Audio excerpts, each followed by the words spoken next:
Bonjour à tous, bienvenue en ce 12 novembre pour ce webinaire qui a pour thème « Préparer au mieux sa retraite avec le PER ». Et on a la chance d'accueillir Corinne, juriste expert prévoyance retraite chez Suravenir, l'un de nos partenaires assureurs. Bonjour. Merci d'être là aujourd'hui. Merci de m'accueillir. Tu vas nous aider à décrypter un petit peu ce sujet de la retraite, du plan épargne retraite. Et on va tout de suite rentrer dans le vif du sujet. Qu'est-ce qu'un PER ? Alors le plan d'épargne retraite, qui est aujourd'hui le seul contrat sur le marché de retraite par capitalisation, permet effectivement par des versements réguliers de préparer une épargne qui sera ensuite liquidée à l'âge légal de départ à la retraite ou au moment où vous aurez liquidé votre retraite. L'avantage, c'est que quand on verse, en plus on peut réduire ses impôts parce que les versements sont déductibles du revenu imposable. Donc c'est un outil de préparation de retraite qui optimise fiscalement les revenus. Exactement. Ce qui explique son succès massif sur le marché français. Je rappelle deux chiffres, 10 millions de plans épargne retraite ouverts sur les 4 années d'existence de ce produit et à peu près 100 milliards d'actifs. Donc c'est un vrai succès populaire pour ce produit d'épargne qui vient vraiment prendre le relais, en tout cas on le voit chez Nexia, aux produits d'assurance vie. Il est sorti en 2019 et il succède à un vaste champ d'anciens contrats. Vous avez sans doute entendu parler d'article 83, de PERCO, de PERP, de Madelin. Et aujourd'hui, ils peuvent être réunis en un seul et même contrat qui est le plan d'épargne retraite. Et il n'y a plus aujourd'hui que le PER sur le marché. Donc ça permet d'avoir un seul contrat qui réunit tous ces éventuels dispositifs précédents. Et c'est beaucoup plus simple puisqu'il a un fonctionnement unique. Et on le verra tout à l'heure, l'intégralité de ces anciens produits peuvent être rapatriés sur des plans épargne retraite. Donc ça permet aussi de mieux suivre et d'harmoniser la gestion de ces contrats. Alors à qui ça s'adresse ? Combien on peut verser et qu'est-ce qu'on y gagne ? Alors ça s'adresse à tous, salariés, travailleurs non salariés, donc profession libérale ou bien chef d'entreprise, mais également à des personnes qui n'ont pas de revenus professionnels ou d'activité professionnelle particulière. C'est vraiment un contrat universel. On peut verser en déduction parce que au-delà ça manque d'intérêt puisque les sommes versées sur le contrat restent bloquées jusqu'à la retraite. Donc on peut verser jusqu'à 10% de ses revenus de l'année précédente. Et donc ça permet à la fois donc d'alimenter le contrat mais aussi de diminuer ses impôts à cette hauteur. Ok, tu nous as préparé un petit exemple. Il y a du théorique, du pratique. Alors le théorique, vous voyez plafond salarié et plafond TNS pour travailleurs non salariés. C'est 10% des revenus de l'année précédente pour les salariés. Donc vous voyez si je verse en 2024 la déduction maximale, ce qui est pas négligeable, c'est 43 900 €. Et si je n'ai pas de revenus, par exemple, je bénéficie d'un plafond minimum de 10% du plafond annuel de la sécurité sociale de l'année précédente, ce qui nous fait 3 999 en 2024.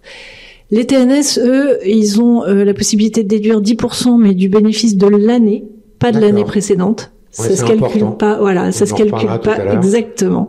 Ça se calcule pas sur la même assiette et en plus, au-delà de ces 10%, ils ont un plafond supplémentaire de 15% du bénéfice compris entre 1 et 8 plafonds de la Sécu, ce qui nous fait, si je schématise en 2024, un minimum de 4 637 et un maximum non négligeable de 85 780. Donc ça, c'est un outil qu'on voit fortement utilisé, en tout cas chez Nexia, par toutes les professions libérales, dont les taux de remplacement sont en général très mauvais. Et alors, on a la petite fiche pratique à droite. Oui, qui illustre la possibilité pour les salariés d'avoir le plafond de l'année, mais aussi les plafonds non utilisés des 3 années précédentes. Et c'est là que vous voyez la somme des 4 lignes, le plafond de l'année plus les 3 années précédentes, ce qui vous fait une année donnée quand même un plafond fort intéressant qui dépasse les 10% que je viens de vous décrire pour les salariés. Ouais, donc ça veut dire que j'ai un stock ou un réservoir, c'est-à-dire que si j'ai perçu une année une prime importante, globalement ça me permet d'aller bien au-delà du montant des 10%. Donc n'hésitez pas à consulter votre avis d'imposition pour voir un petit peu quel est le réservoir de versement et de défiscalisation, hein, si j'ai bien compris. Oui, et l'avis d'imposition est vraiment un outil utile, hein, comme vous le voyez, tout est indiqué, donc ça vous permet, une année donnée, de vous référer à votre avis d'imposition de l'année précédente, sur lequel, puisque les impôts recalculent tout, ils ont tous les éléments pour le faire, et là, par exemple, vous voyez, pour les cotisations versées en 2022, c'est l'avis d'impôt en 2022, vous voyez les sommes pour chacun des 2 déclarants. Bah, parfait, c'est très bien. Alors qu'est-ce qu'on y gagne? Là, tu nous as pris un petit exemple assez simple. Alors voilà, on a une personne qui a une TMI de 30%, il a des revenus de 80 000, il va verser 10 000, c'est-à-dire qu'il a versé son plafond de l'année, les 8 000 plus un petit reliquat des années précédentes, comme ça il gère un petit peu ses reliquats de plafond. Donc, il va avoir, avec une TMI à 30, une économie d'impôt de 3 000 euros, ce qui est pas négligeable. C'est plutôt sympathique, ce qui fait 200 à 250 euros par mois. Donc, on se constitue une épargne retraite et on vient augmenter automatiquement son pouvoir d'achat mensuel, sachant qu'on peut aussi décider de le moduler automatiquement sur sa... en faisant des versements programmés, effectivement. En ajustant son prélèvement automatique l'année suivante. Tout à fait. C'est plutôt une bonne idée, parce que les versements programmés, on vous le répète souvent chez l'INCSEA, c'est aussi un moyen d'investir sur des supports en unité de compte, souvent non garantis en capital, mais avec un lissage dans le temps. Donc, ce qui permet au fond de, entre guillemets, se permettre de prendre un petit peu plus de risques en capital, mais par le biais de versements programmés, de limiter la volatilité du contrat.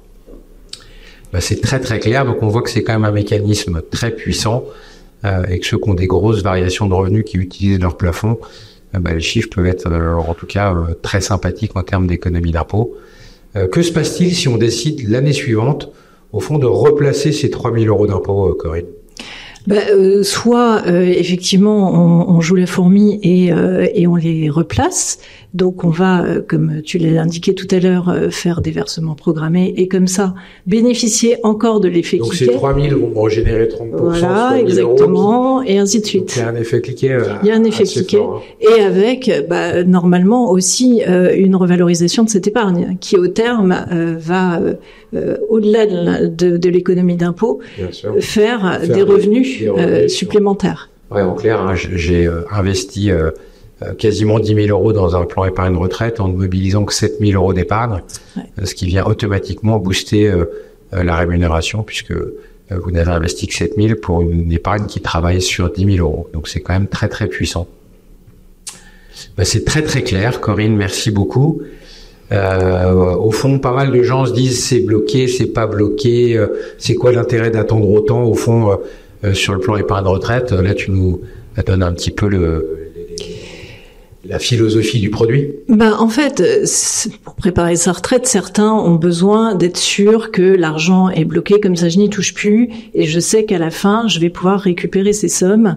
Alors certains disaient, alors est-ce que c'est vraiment intéressant? Parce que, ok, je déduis en phase de constitution, mais je vais être rattrapé à la sortie. Oui, parce qu'on le rappelle, hein, quand on récupère l'argent à la sortie, les sommes versées au titre du capital seront taxées et imposées sur le taux marginal d'imposition. Exactement. Maintenant, ce qu'on sait aussi, et c'est ce qui illustre très bien cette slide, c'est que on a une TMI beaucoup plus élevée en réalité lorsqu'on est en activité que lorsqu'on est à la retraite. Et par ailleurs, la sortie en capital peut se faire de façon fractionnée, ce qui permet de lisser l'impôt aussi.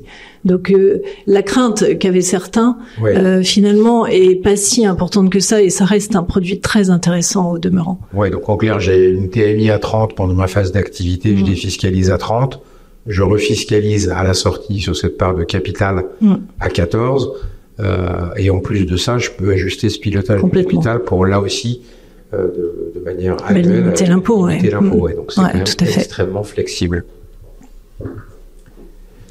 Donc on parlait des sorties. Voilà, tu nous as distingué 2 cas possibles. Oui, alors la sortie se fait naturellement, hein, le dénouement du contrat normalement ne se fait que à l'âge légal de départ à la retraite ou au moment où je liquide ma retraite dans un régime obligatoire. Donc là, je sors soit en capital et ou en rente, selon le compartiment des sommes versées. Mais aussi, il y a des événements qui me permettent de récupérer mon capital avant cette date. Il y a ce qu'on appelle les accidents de la vie. Le décès du conjoint, l'invalidité, le surendettement, la cessation d'activité, et aussi une nouveauté qui n'existait pas sur les anciens dispositifs qui, là, offrent quand même une grande souplesse, c'est la possibilité d'utiliser les sommes qui sont sur le contrat pour acquérir sa résidence principale. Et c'est souvent ça qui était le frein avant sur un PERP, par exemple. Les gens disaient, je bloque les sommes, j'ai une trentaine d'années, mais si je veux investir dans un bien immobilier, je vais avoir besoin de ces fonds. Là, vous pouvez les récupérer et du coup, financer votre résidence avec ces fonds. Ouais, donc c'est quand même aussi une des raisons du succès, c'est la flexibilité qu'offre ce produit. Vous sortez un peu comme vous voulez à la sortie, normalement en optimisant votre fiscalité, plus des cas de déblocage. Est-ce qu'il y a des choses un petit peu particulières sur, par exemple, le cas du licenciement ou des fins des droits au chômage? Est-ce que une rupture conventionnelle, est-ce qu'il y a des règles un petit peu particulières? C'est plus souple que sur le PERP. Sur le PERP, on pouvait récupérer pour fin de droit aux allocations chômage, mais uniquement si la rupture du contrat de travail était consécutive à une perte involontaire d'emploi, ce qui, en cas de rupture conventionnelle, ne permettait pas de récupérer les fonds. Cette condition a disparu dans le PER et aujourd'hui, il suffit juste de justifier d'une fin de droit aux allocations chômage et là, on peut récupérer les fonds, quand bien même c'était une rupture conventionnelle, un plan de sauvegarde de l'emploi ou quoi que ce soit. Parfait. Donc c'est plus souple aussi. C'est parfait. Donc voilà, pas mal de possibilités de récupérer ces capitaux dans de bonnes conditions. Parlons un petit peu fiscalité. Ouais. On a dit qu'on refiscalisait à la sortie. On fait un petit focus. Comment ça marche dans le détail? Alors, quand je sors à l'âge de la retraite, comme on l'a dit tout à l'heure, les versements, la quote-part des versements va être taxée à l'impôt sur le revenu. En fait, c'est à peu près c'est la même assiette. J'ai déduit à l'entrée à hauteur des versements, et je suis fiscalisée à la sortie sur cette même assiette. Et les intérêts, eux, seront soumis à la flat tax de 30%. Si je sors en rente, c'est la même imposition que sur les anciens dispositifs. La totalité de la rente est imposée à l'IR après abattement. Et il y a que les prélèvements sociaux qui changent un petit peu, mais c'est à la marge. Et quant à la sortie anticipée, on distingue quand même la fiscalité des accidents de la vie et celle de l'acquisition de la résidence principale. Pour la résidence principale, c'est exactement la même fiscalité que la sortie en capital au dénouement. Okay. Donc le côté gauche. Et pour les accidents de la vie, eux, ils sont complètement exonérés d'impôts. Il n'y a que les intérêts qui sont soumis aux prélèvements sociaux de 17,2%. Ok, c'est très très clair sur cette partie fiscalité, au fond assez simple. Sur la sortie en retraite, on refiscalise le capital dans l'espérance d'une tranche marginale d'imposition plus faible, et sur la partie gain, plus-value, au fond, on retrouve un peu la fiscalité de l'assurance vie. Exactement. Exactement, c'est la même sur la plus-value. Alors, que se passe-t-il en cas de décès du titulaire? J'ai ouvert un plan épargne retraite, je baissais mes impôts régulièrement, tout va bien jusqu'à ce que tout aille très mal. Comment ça se passe, la fiscalité? Donc, j'ai pas dénoué mon contrat et les sommes qui sont sur le contrat vont être versées aux bénéficiaires que j'ai désignés. C'est à peu près le fonctionnement de l'assurance vie qu'on connaît. Après, la fiscalité, on va distinguer selon la date du décès. Si le décès intervient avant 70 ans, on va appliquer la même fiscalité qu'en assurance vie pour les sommes versées avant 70 ans. C'est-à-dire un abattement de 152 500 et après la fiscalité qu'on connaît. En cas de décès après 70 ans, c'est la totalité du contrat et non pas seulement les versements effectués après 70 ans. C'est la totalité du contrat qui va être soumise au droit de succession après abattement de 30 500 euros. Ouais, donc là, on n'est pas du tout sur la fiscalité de l'assurance vie, c'est le même chiffre de 70 ans.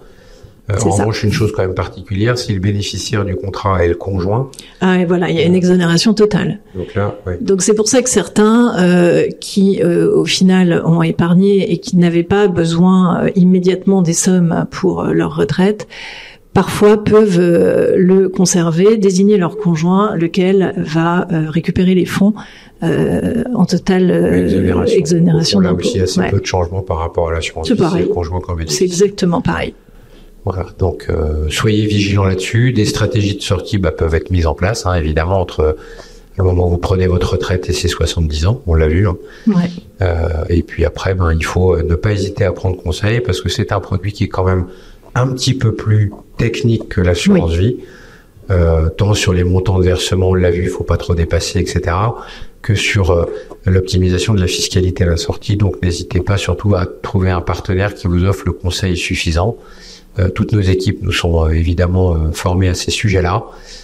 Si vous n'avez pas les réponses à ces questions, si votre partenaire habituel n'est pas capable d'y répondre, soyez quand même un petit peu vigilant, parce qu'on peut avoir, je ne vais pas dire des mauvaises surprises, mais ça peut être un petit peu difficile à la sortie si on s'y prend mal. Voilà, faut bien connaître le principe. Une fois qu'on a regardé un peu son patrimoine, le montant qu'il y avait sur le contrat, est-ce que je fractionne à la sortie, combien il restera? Voilà, ça vous apporte des réponses, et chaque cas est particulier, d'où l'importance d'un conseil. Le PER est-il fait pour moi, Corinne? Qu'est-ce qu'on doit me poser comme question? Alors, est-ce que je suis prêt à bloquer un capital jusqu'à ma retraite, puisqu'on l'a vu, c'est bloqué jusqu'à la retraite. Et quelle est ma TMI? Est-ce que une fois que j'ai répondu oui à la première question, est-ce que j'ai un avantage à défiscaliser? Et j'ai envie de dire oui, le PER est un bon contrat dans tous les cas, parce que il répond à l'objectif de préparation de la retraite, on y est tous sensibles. Ouais. Et en même temps, il nous permet quand même d'économiser des impôts, et c'est un sujet qui intéresse tout le monde. Et mais même il n'y a pas que ceux qui sont taxés à 41 ou à 30 qui peuvent y trouver un intérêt. Ouais, je suis d'accord avec toi. L'intérêt que moi je vois à ce produit, c'est qu'il sanctuarise de manière définitive une partie de l'épargne, ce qui évite d'avoir envie de parfois la consommer pour faire des choses un petit peu plus futiles. Et évidemment, plus la tranche d'imposition est élevée, plus le gain fiscal et l'effet boule de neige des plus-values sera puissant.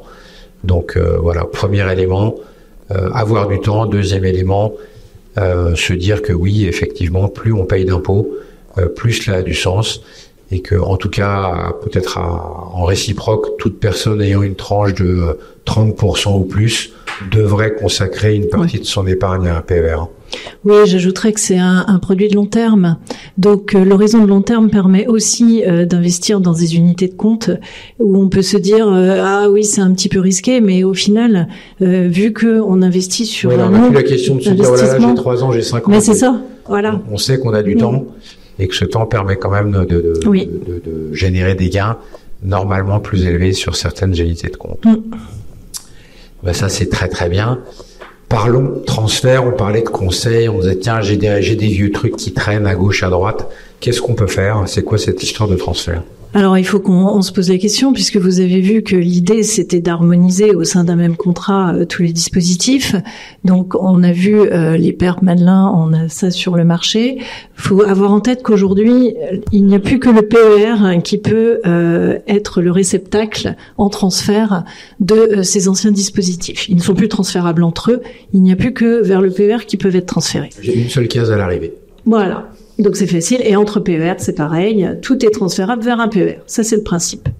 Après il faut quand même être vigilant sur certains contrats, il y a la possibilité de sortir en capital avec des rentes qui sont, qu'on dit de faible montant. Si j'ai une rente mensuelle inférieure à 110 € par mois, je peux sortir en totalité en capital, et là, il faut comparer les deux, parce que la fiscalité de la sortie en capital du PERP permet d'opter pour un taux forfaitaire de 7,5%. Ok, donc si on a un petit contrat, se pose la question, dès que le contrat dépasse 10, 15 000 euros. Oh, même là, même au-delà, en fait, il y a des simulateurs qui existent, et il ne faut surtout pas hésiter à les utiliser pour voir quel sera le montant. Voilà. Exactement. Avant de transférer, il faut quand même se projeter et se dire, avec ce montant-là, est-ce que j'ai une rente qui me permet ou pas de sortir en capital. Exactement. Et sur les Madelins, tu évoquais un petit peu les sujets des tables de mortalité. C'est ça. On peut avoir sur des très anciens contrats des tables de mortalité garanties à l'adhésion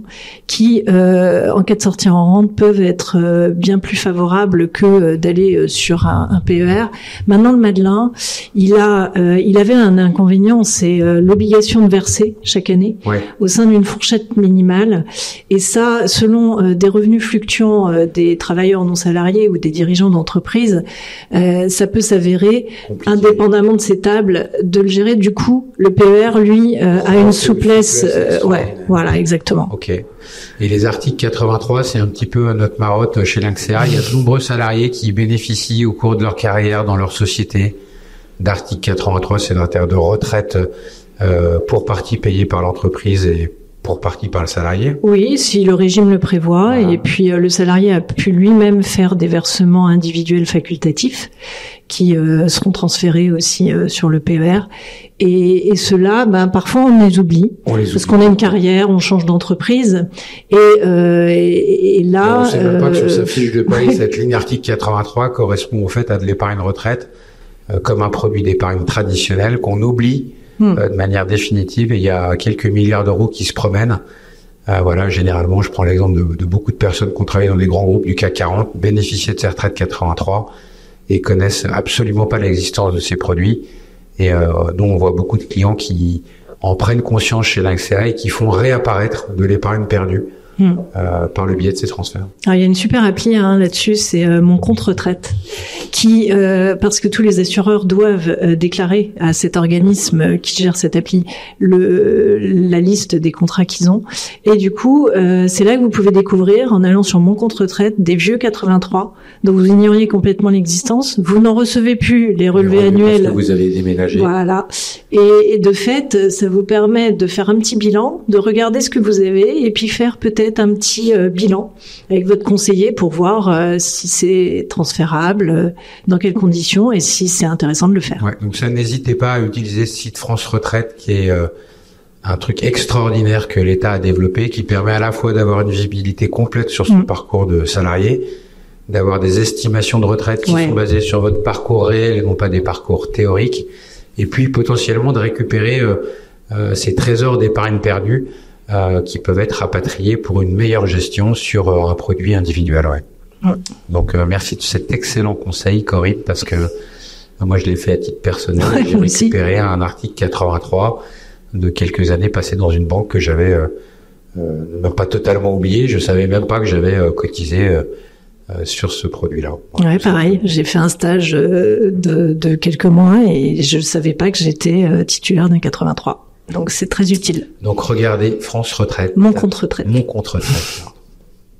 Eh bien maintenant, on va répondre aux questions qui nous ont été posées. Première question, Corinne, pour les personnes non imposables, le PER est-il intéressant ?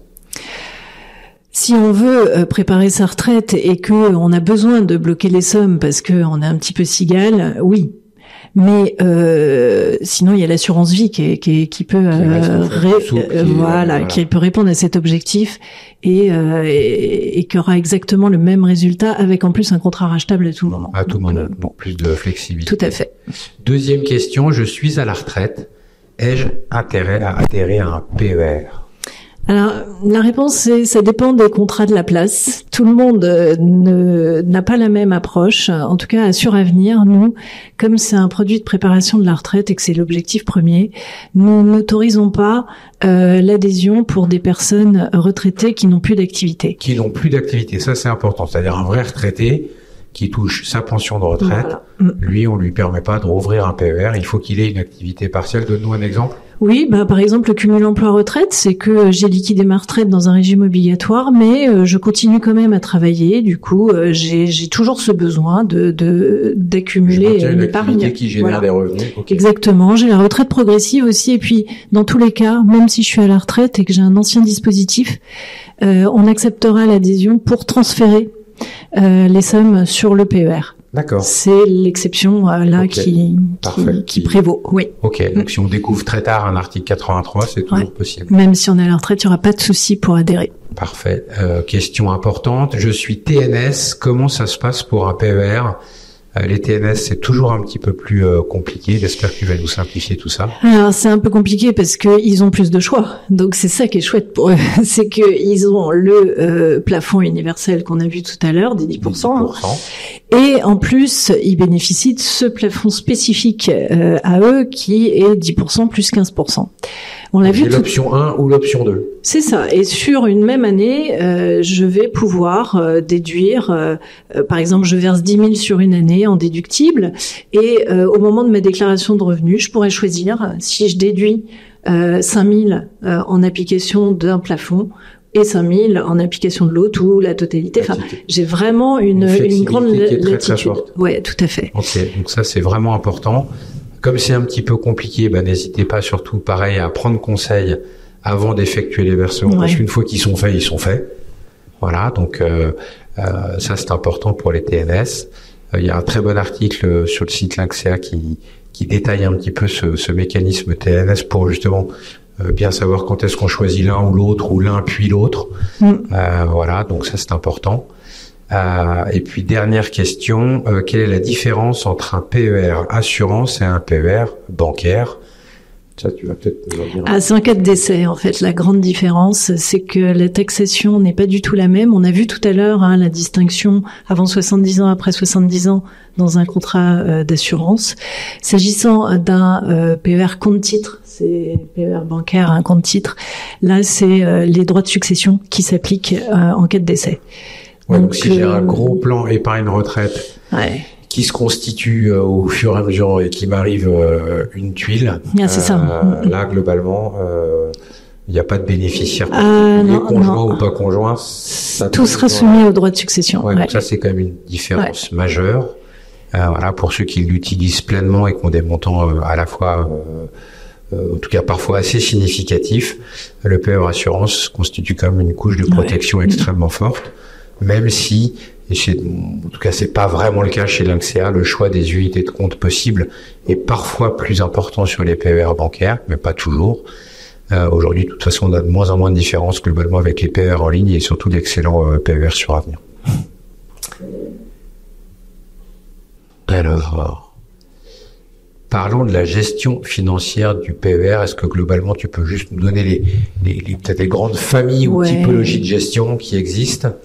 Par défaut, en fait, la réglementation a prévu un mode de gestion qui est proposé d'emblée, qui est par défaut.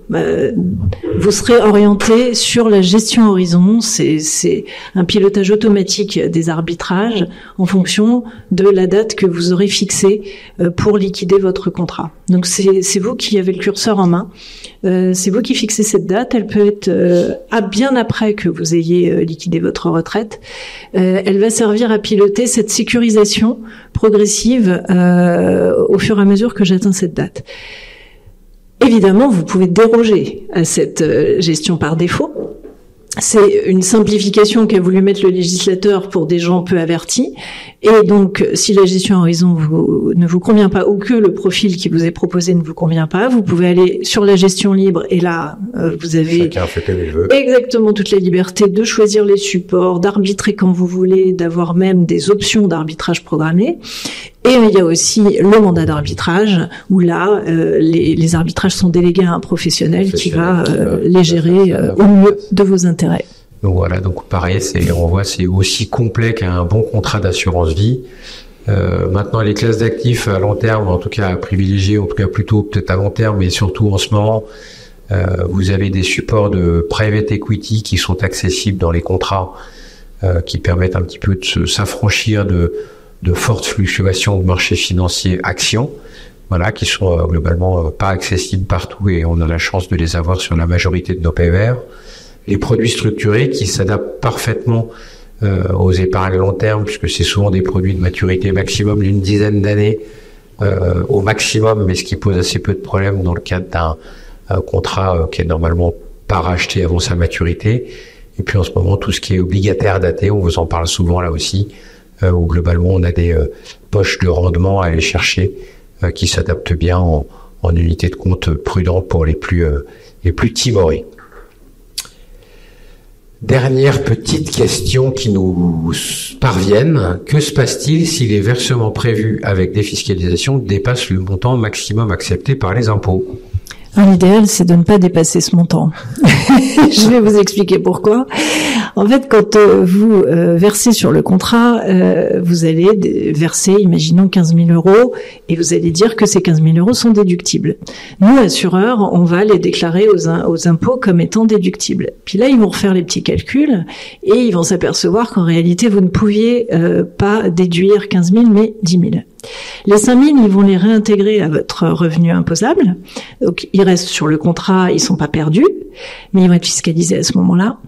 Et la particularité, c'est qu'à la sortie, nous, on va considérer que ce sont les 15 000 qui sont déductibles, et c'est les 15 000 qui vont être taxés. Par le client au moment de son versement vont être considérées comme définitives. Voilà. Donc, je vais refiscaliser de l'argent. Ouais. Qui n'aura pas bénéficié de la déduction. Voilà, ça aurait été en quelque sorte fiscalisé 2 fois, c'est-à-dire que ça aura réintégré vos revenus imposables au moment du versement, et à la sortie, vous allez être aussi imposé dessus. Donc vraiment, essayez là aussi d'aller voir un conseiller qui a des simulateurs qui fonctionnent très très bien, et qui, avec tous les éléments que vous allez pouvoir lui communiquer, va vous aiguiller sur le montant. Et puis, gardez-vous une petite soupape. Vous avez vu que on déduit une année 10%, mais qu'on a encore les plafonds non utilisés des années précédentes. Versez peut-être pas la totalité, gardez-vous une soupape avec les montants non utilisés. Il faut pas rouler trop près du trottoir. Voilà. Sachant qu'on peut avoir parfois des versements sur des plans d'épargne entreprise, des PERCO, des articles 83 qui viennent un petit peu polluer le montant global. Donc là, voilà, utilisez vraiment des simulateurs. Nous, on en a un qui est plutôt bien fait, je trouve. Posez des questions si vous êtes TNS à votre expert comptable. Voilà, en tout cas, gardez-vous un petit peu de soupape pour éviter les mauvaises surprises. Deuxième question, est-il compliqué de débloquer un PER pour l'achat de la résidence principale ? Et voilà, qu'est-ce qu'il faut faire ? Oui, alors je vois la fin de la question. Est-ce qu'il faut prouver que l'achat ne peut être réalisé que par l'apport ? Oui, en fait, le texte dit qu'on peut utiliser les sommes qui sont sur le PER pour financer l'acquisition de la résidence principale. Donc il faut que les sommes qui sont sorties du PER servent à ce financement. Si bien que si vous avez un plan de financement avec une banque et que vous faites financer la totalité du bien que vous achetez, vous ne pourrez pas débloquer le PER. Le PER ne peut être utilisé, que pour financer l'apport personnel. Si un appartement de 500 000, l'assureur va demander le plan de financement. Voilà. S'il voit une offre de crédit à 400 000, il autorisera un déblocage pour 100 000. Pour 100 000, et souvent, votre plan de financement précise le montant de l'apport personnel, et donc nous, on va se baser là-dessus, il n'y a pas de souci. Parfait. En cas de déclaration commune d'impôt, comment s'applique la déduction d'impôt ? On a vu tout à l'heure que le plafond de déduction est individuel, c'est le principe, mais il y a quand même la possibilité pour les salariés de mutualiser, ce qu'on appelle mutualiser les plafonds, entre conjoints ou partenaires de PACS soumis à imposition commune. Alors voilà comment ça va se passer. On va prendre le plafond d'un déclarant, le plafond de l'autre, on va les additionner. Et au sein de cette somme, on peut, au sein du couple, verser dans cette limite. Donc en clair, si un des deux conjoints a un revenu beaucoup plus élevé que l'autre sur quelques années, il peut décider de faire don au fond pour que le conjoint qui gagne moins se constitue un capital en retraite beaucoup plus élevé. Voilà, lui, il pourra verser au-delà de son plafond perso en utilisant la portion du plafond de son conjoint qu'il n'a pas utilisé et avoir un contrat effectivement plus favorable pour lui. Voilà, c'est très clair. Mais alors n'oubliez pas, ce n'est pas automatique. Il faudra cocher chaque année, si vous souhaitez l'utiliser, une case sur la déclaration de revenus, qui est la case 6QS, où vous verrez, c'est marqué, je souhaite bénéficier, je ne sais plus comment c'est marqué, mais de la mutualisation des plafonds. Pour que les impôts viennent, eux, rechercher les fameux plafonds qu'on a vus au début. Et surtout qu'ils ne vous réintègrent pas, comme on l'a vu sur la première question, la quote-part qui dépasserait votre plafond individuel. C'est parfait. Projet de loi de finances de l'année, qui anime beaucoup de journaux en ce moment. Que se passe-t-il? Est-ce qu'il y a des nouveautés pour l'instant ou ça reste très flou? Alors c'est flou parce que c'est un projet, il y a encore plein de discussions. Ce qu'on sait, c'est qu'il y a eu un rapport déposé fin septembre par Charles de Courson, enfin deux députés, Charles de Courson et Félicie Gérard, qui ont eu plein d'idées concernant le PER et notamment mettre un âge limite d'adhésion à 67 ans, revoir la fiscalité en cas de décès et revoir les plafonds. Bon, ils ont déposé 3 amendements en ce sens. Il y a des amendements qui ont été retirés en se disant que peut-être ils allaient réfléchir et trouver un autre véhicule législatif. Ils parlent éventuellement d'un projet de loi rectificatif. Pour l'instant, ce n'est plus dans le projet de loi de finances, qui est toujours en discussion. Et je saurais vous en dire plus au plus tard, le 31 décembre, quand la loi de finances sera votée. Comme sur bien d'autres sujets. Et ben voilà, on arrive à la fin de cet épisode retraite, plan épargne retraite. Que doit-on retenir? Eh bien qu'un plan épargne retraite, c'est un moyen d'optimiser, de se constituer un vrai capital à long terme. En 2, qu'on bénéficie dans de nombreux cas d'une fiscalité avantageuse à l'entrée et très probablement à la sortie. Et puis qu'enfin, on peut arriver à regrouper, donc à simplifier la gestion de ces produits retraite sur un seul et même contrat, ce qui permet à la fois d'en réduire les frais, c'est-à-dire on n'est pas forcément bloqué sur un contrat vieille génération avec des frais très élevés si on décide de venir chez Lynxea par exemple. Donc voilà, beaucoup d'avantages. Et puis, comme les bonnes nouvelles n'arrivent pas seules, sachez qu'on a des offres de bienvenue sur d'autres de nos plans épargne retraite. Le contrat Spirica, Lynxea Spirit, 300 € offerts pour 10 000 € de versement. Et le contrat Suravenir PER, 150 € de prime sous condition, offert pour des versements de 5 000 €. Voilà, sur tous ces contrats, vous bénéficiez évidemment de la politique Lynxea sur des frais réduits et des choix d'univers d'investissement qui sont extrêmement larges. Voilà, bah écoutez, merci à tous. Et puis, merci surtout à toi, Corinne. Merci de ton accueil, Yves. Voilà, éclairante sur ce produit qui ne demande encore qu'à décoller chez de nombreux épargnants. Merci beaucoup. Merci.